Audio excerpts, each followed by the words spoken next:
Ikú dóró, bíkú bá ń gbowó ni àbá fún un lówó, bíkú bá ń gbẹran ni àbá ra àgùntàn bọ̀lọ̀jọ̀, bíkú bá ń gba nǹkan míì ni àbá fún un. Ṣùgbọ́n ikú ò gbowó, ikú ò gbobì, ikú ò gbẹran, ikú ò gba nǹkan kan, ikú máa méèyàn re lọ ni.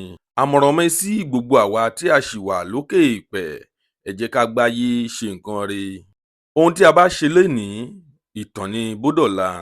Ẹ máa bá mi ká lọ nínú ìròyìn Yínká Quadri tí mo mú wá fún yín lénìí.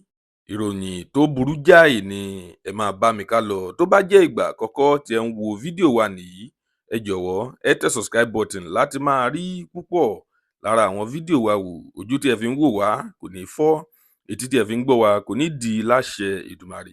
Ọpẹ́ Ọmọ Ajíbóyè lórúkọ tèmi. Ẹ kú dédé wòyí níbikíbi tẹ́ bá ti ń wò wá, nílé lóko lẹ́yìn odi. Ìròyìn ń tẹ̀ wá lọ́wọ́ ní èní wípé Yínká Quadri ó tẹ̀ sí ìtàkùn ayélujára rẹ̀ Instagram. Ẹ̀yin tí ẹ bá ní Yínká Quadri lórí Instagram, ẹ gbìyànjú láti lọ chẹ́ẹ̀kì ẹ̀. Ó tẹ̀ sí ìtàkùn ayélujára rẹ̀, ó ní pé kí ló ṣẹlẹ̀ o tí àwọn èèyàn tí wọ́n fi máa ń kú báyìí, àwọn òṣèré orí ìtàgé bí wọ́n ṣe ń kú, ó ní kò yé òun mọ́ o. Ó sọ̀rọ̀ nípa Sisi Quadri pé láìpẹ́ Sisi Quadri ó ṣẹ̀ kú ni o. Ó tún wá sọ̀rọ̀ wípé ọlọ́fà àná òun náà tún ṣe bẹ́ẹ̀, ó tún gbọ̀run lọ. Èèyàn kẹta tí Yínká Quadri tí ó sọ̀rọ̀ nípa ni Adéjùmọ̀kẹ́ Adéròunmú. Ó ní pé ọmọ kékeré tó ṣẹ̀ ń bọ̀ ní ayé tiẹ̀, tó jẹ́ pé ó ṣẹ̀ ń grow ní industry, ó dẹ̀ kú báyẹn.